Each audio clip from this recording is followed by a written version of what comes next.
રાજકોટ તાલુકા પંચાયત કચેરીના યુવા પ્રમુખ ચેતનભાઈ કથિરિયાની હાલો સૌરાષ્ટ્ર ટીમ દ્વારા ખાસ મુલાકાત લેવાઈ હતી, જેમાં તેમની સાથે આવનારા સમયમાં પોતાના દ્વારા થનાર પ્રજાલક્ષી કામગીરી વિશે તેમણે માહિતી આપી હતી।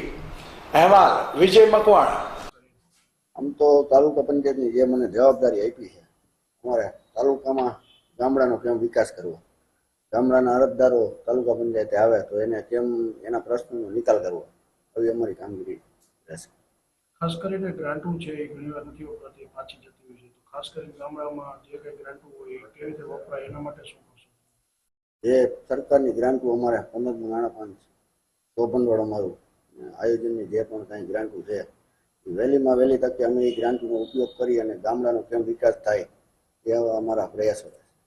ખાસ કરીને ગામડાના જે લોકો આવતા હોય છે, અરજદારો એને મળવા માટે ટાઈમ ફિક્સ કરતા હોય છે, તો એ તમે કઈ રીતે મેનેજમેન્ટ કરશો? આમ તો ગામડાના લોકો કાયમી માટેના જે જાતિના દાખલા છે, આવકના દાખલા છે, એના માટે અહીંયા આવતા હોય છે, પણ એને અહીંયા આવે અરજદારો અને એના દાખલા જે 2-3 દિવસ થાય છે એ તેદી એને હાથમાં આવે ને ત્યારે એને મળી જાય એવા અમારા પ્રયાસો રહે છે, અને કોઈ અરજદાર હેરાન ન થાય એવી અમારી કામગીરી સ્ટાફને અમે સૂચના આપી દેશું। ખાસ કરીને તમે યુવા છો તો યુવા માટે કઈ વિચારેલું? એ પાર્ટીએ મારા માટે મારા ઉપર જવાબદારી આપી છે અને હું યુવાનોને એમ એક બતાવવા માંગુ છું કે કોઈ નાનો એક વ્યક્તિ જે રાજકોટ તાલુકાનો પ્રમુખ બની શકતો હોય તો યંગ જનરેશનને હવે એક્ટિવ થવાની જરૂર છે।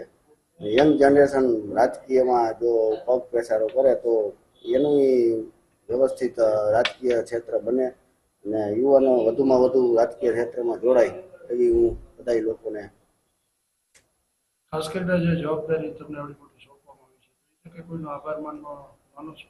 જે મને રાજકોટ તાલુકા ભાજપ અને જિલ્લા ભાજપ અને જે અમારા મોવડી મંડળ છે, ભરતભાઈ બોગરા છે, જયેશભાઈ રાદડિયા, અલ્પેશભાઈ ઢોલરિયા, અમારા રાજકોટ જિલ્લાના પ્રભારી ધવલભાઈ દવે, અમારા રાજકોટ તાલુકા ભાજપના પ્રમુખ જે.કે. પટેલ ઝારિયા અને અમારા 67 વિધાનસભાના ધારાસભ્ય શ્રી જીતુભાઈ સોમાણી અને હમણાં જ જે નવા કેસરી દેવસિંહ ઝાલા રાજ્યસભાના સાંસદ બની આવ્યા છે અને મોહનભાઈ કુંડારિયા લોકસભાના સાંસદ, હું આ બધા લોકોનો ખૂબ ખૂબ આભાર માનું છું।